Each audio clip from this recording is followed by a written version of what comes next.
Kumusta? Mabuti! For today's video. איזה יופי. אני לא צריכה מכנסיים, אני הולכת עם שמלה, בנעליים, בגרביים.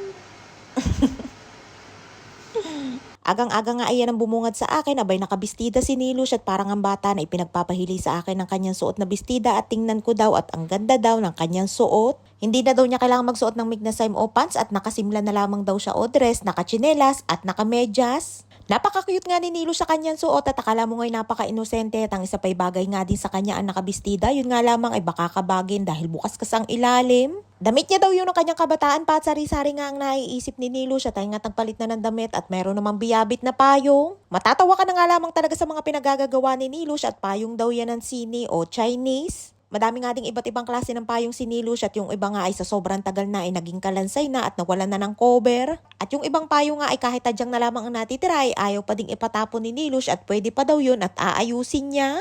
Mahilig si Niling bumili ng mga bagay na pare-pareho at yun ang kaligayahan niya kahit hindi naman nagagamit. Inaabot na nga lamang ng bulok at sira sa taguan yung kanyang mga binibili at karamihan nga ay hindi pa nagagamit. Kung tutuusin nga sayang ang pera at inaabot nga lamang ng sira yung kanyang mga binibili pero dun siya masaya at yun lamang ang tanging kaligayahan niya ang bumili ng mga bagay na gusto niya. Ngayon nga na araw-araw na kami lumalabas ay gusto niya ay araw-araw din na may bibilhin siya at hindi nga lamang isa o dalawang klase kundi madamihan. Diyan pa nga kami nagbotonis ng kanyang damit at gusto niya isaradong lahat at gogora na naman nga ang mga persons for today's video at bibili daw siya ng bulaklak. Diyan na nga kami dumadaan sa may harapan para mas mabilis na makalabas dahil mas maganda na ilakad yung walker sa tiles kaysa sa sahig sa labas. Nagpabili na nga din ako ng bagong walker para kay Nili, yung may 4 na gulong at meron ding upuan para kapag napagod siya sa paglalakad ay pwedeng maupo. Delikado nga din yung walker na ginagamit ni Nili dahil magaan nga lamang yan ay kapag siya ay natisod ay pwede siyang masubsob sa sahig. Pambahay nga lamang yan at hindi pwedeng panglakad ng malayuan at maya't maya na nga lamang din ay ipinwesto ko sa gitna dahil paiba-iba ang kanyang direksyon, pakaliwa at pakanan. Sa halip nga na dire-diretso lamang yung lakad namin ay wala na nga akong ginawa kundi maya't maya ay higitin para ipwesto sa gitna. Wala namang reklamo si Nili sa kanyang walker, yun nga lamang ay napapansin ko din na nahihirapan siya sa paglalakad at pati nga ako'y nahihirapan din na maya't maya ay hinihigit ko at inilalagay ko sa pwesto. At ang isa pa ay para din may magandang walker si Nili at mapakinabangan niya din yung kanyang pera.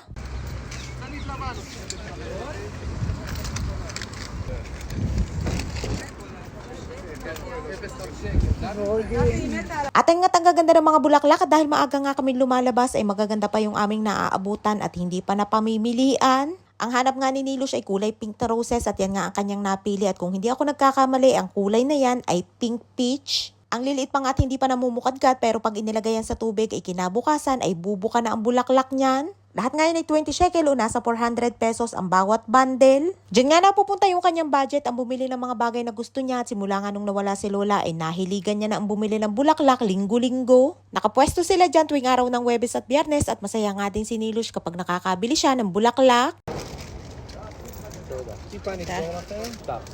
Ito Nang makabili kami ng bulaklak, iniyaya ko si Nilush na maglakad-lakad pa hanggang sa makarating kami dun sa may dulo bago kami bumalik. Kung dati-rati nga ay nakakulong lamang si Nili sa bahay, ngayon nga ay malaya na siyang nakakalabas ng hindi nagmamadali at nakakakita na din siya ng maraming tao. At dahil araw-araw kami lumalabas at naglalakad ay mabilis na nga din lumakad si Nilush, hindi katulad dati na sa bawat hakbang niya ay talaga namang maiinip ka sa sobrang bagal na lumakad. Niyaya ko nga si Nilush dyan sa bilihan ng tinapay at sabi ko ay baka may luto na garlic bread pero pagdating namin ay wala pa at 20 minutes pa daw bago maluto. Niyaya ko nga muna si Nilush na maupo kami, ang kaso'y ayaw niya kaya bumalik na lamang kami at uuwi na ng bahay. Hindi naman malungkot si Nilush dahil meron naman siyang nabiling bulaklak kaya hindi siya uuwing bokya for today's video. At kahit nga kabibili pa nga lamang ay nagsasabi na agad yan sa akin kung ano ang susunod niyang bibilhin kapag lumabas kami. At pagdating nga namin ng bahay ay inayos ko na yung mga bulaklak na binili namin at pinalitan ko na yan luma. Inaabot nga din ng 1 linggo bago tuluyang malanta at araw-araw nga din ay pinapalitan ko ng tubig.